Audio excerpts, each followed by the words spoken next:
Mr. Zia Advice here. Let me ask you something directly. Why does the stretch from 65 to 70 feel so different from 60 or even from 75?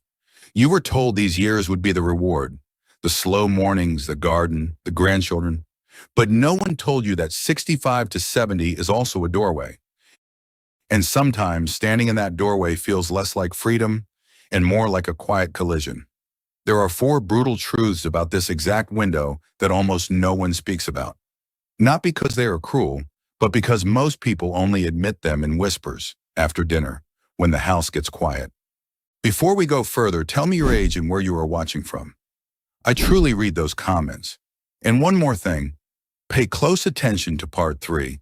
Of the four truths, that is the one that surprises people most. It may be the one you feel but have never said out loud. Let's walk through this together. Not to frighten you, but to help you feel less alone. There is a moment when you realize the world has started looking past you, not at you, past you. Evelyn is 68. She retired 4 years ago from the county library. She still dresses neatly. She still knows how to hold a conversation. But last spring, she told me something that stopped me cold. She said, "I walked into that same store I've gone to for 20 years, and the young woman at the counter looked right through me, like I was made of glass."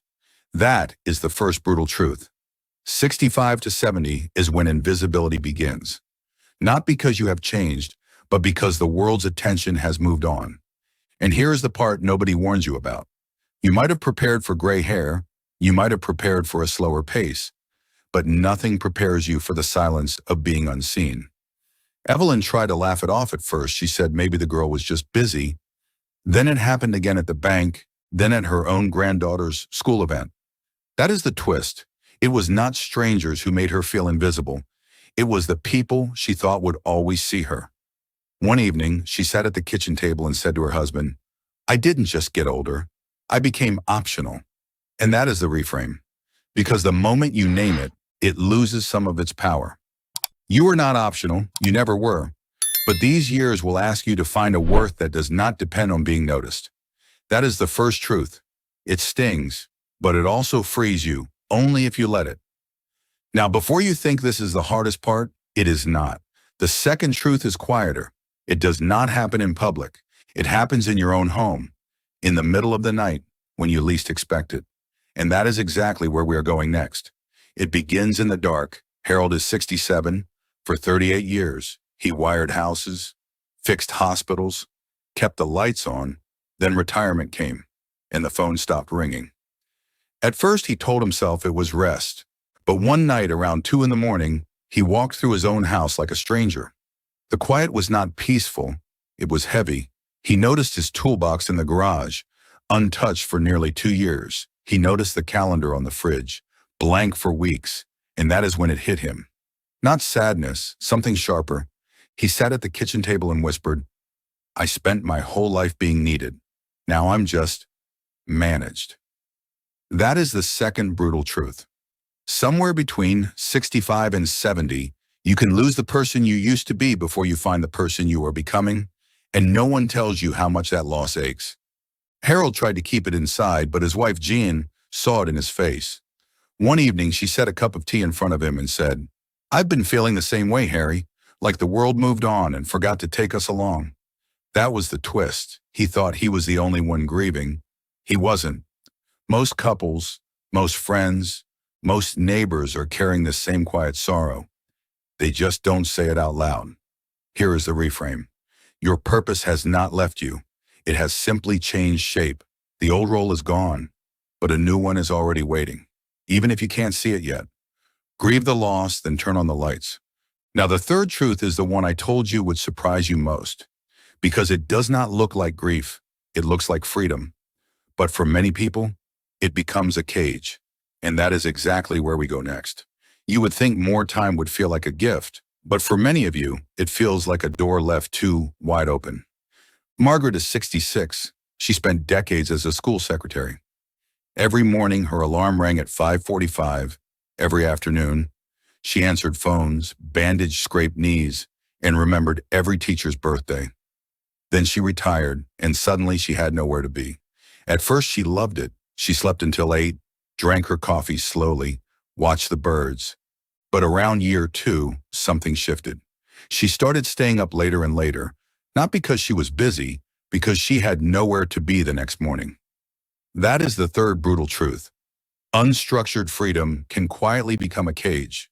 The world tells you retirement is the prize, but nobody tells you that too much freedom, with no shape, can start to feel like drifting. Margaret began to say no to things. First it was church coffee hour, then it was her walking group, then it was her sister's phone calls. She didn't mean to isolate, she just lost her rhythm. Then one evening, her neighbor stopped by with some soup and said, "Marge, your porch light hasn't been on in a week." That was the twist. Margaret thought she was enjoying her freedom, but she had slowly built herself a cage made of open hours. She sat down at her kitchen counter and whispered, "I don't miss the work. I miss knowing I belong to something." That is the reframe. Freedom without purpose is not freedom. It is emptiness with a polite name. These years are not asking you to do less. They are asking you to do what matters in a smaller, quieter way. Now, the fourth truth is the hardest one to hear because it does not involve the outside world or lost purpose or empty time. It involves the people still sitting right beside you and what these years can do to love. Love changes after 65, not because it disappears, but because all the noise that used to hide it finally goes quiet. Lena is 67. She and her husband, Paul, have been married 42 years. For most of those years, life was busy. Work, children, bills, errands. They moved around each other like two dancers who knew the steps without looking. Then Paul retired, and suddenly they were in the same room for hours every day. At first, Lena found it sweet. Then she found it heavy. She noticed the way Paul cleared his throat, the way he stacked dishes, the way he read the same newspaper page 3 times. She never hated him for it, but she felt something new, a strange restlessness. One afternoon, she was outside watering the tomatoes and whispered to herself, "I love this man, but I don't always like him right now." That is the fourth brutal truth. These years do not just change you, they change what it means to be close. The roles that held you together start to slip away, and what is left is the actual person, not the provider, not the homemaker, just the person. The twist came a week later. Paul found her at the kitchen table. Looking out at the yard, he sat down slowly. He didn't mention the earlier coldness. He just said, "Lena, I'm not angry with you. I'm scared. I don't know who I am without the job, and you're the only one left." That was the moment everything shifted, because she realized he had been feeling the same quiet panic. They were not falling out of love. They were standing in the rubble of all the roles that used to define them, and neither knew how to build something new. That is the fourth truth. Not that love fades, but that love must be rebuilt at this age. Not with grand gestures, but with small, daily honesty. Now, there is one thing that can hold two people together in this season, one small choice that can turn the hardest part of these years into the most meaningful. And that is exactly where we end. My dear friends, Arthur is 69. He spent 41 years laying brick and stone. In March, he woke with chest pressure and spent 2 nights in a hospital bed. And lying there, watching the ceiling lights hum, he felt something he had not allowed himself to feel in years. Relief, not because he was sick, but because finally someone told him to stop. His daughter found him staring out the window and asked, "Dad, are you afraid?" He said, "No, I'm just tired of spending my days preparing for a life I'm not living." That is the turn, because all 4 truths we have sat with today, invisibility, losing your old self, too much empty freedom, and the quiet strain on love, they all point to the same invitation. 65 to 70 is not the end of the road. It is the clearing, the place where the world's noise finally drops away. And what remains is the most important question you will ever answer. Not, how do I stay young? But what do I actually want to do with the life I have left? These years feel different because they are asking you to become someone new.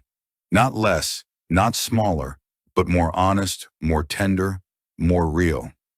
You do not have to be seen to matter. You do not have to be busy to be valuable. You do not have to be the person you used to be. You just have to stay soft enough to let the next chapter shape you. And if you are here watching this, feeling uncertain or lonely or tired, Please know this. You are not behind. You are not broken. You are standing at the doorway of the most meaningful years you may ever live. My name is Mr. Zia Advice. If this spoke to you, I would be honored to have you subscribe. I share these words so you never have to walk this road alone. Now I would love to hear from you. Of the 4 truths we covered today, invisibility, losing your old self, the cage of free time, or the quiet rebuilding of love, which one hit closest to home? Or which one will you start changing this week? Tell me in the comments below. I read every single one.